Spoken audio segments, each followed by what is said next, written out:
nel caso non vi ricordaste come si chiamano gli oggetti, ve lo ricordiamo. Esiste narghile, esiste narghile, esiste narghile, esiste narghile, esiste narghile, esiste narghile, esiste narghile, esiste narghile, esiste narghile, esiste narghile, esiste narghile, esiste narghile, esiste narghile, esiste narghile, esiste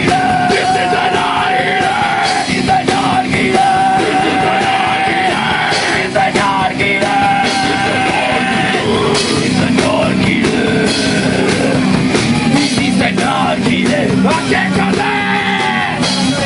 Il narghile! Ma che cos'è?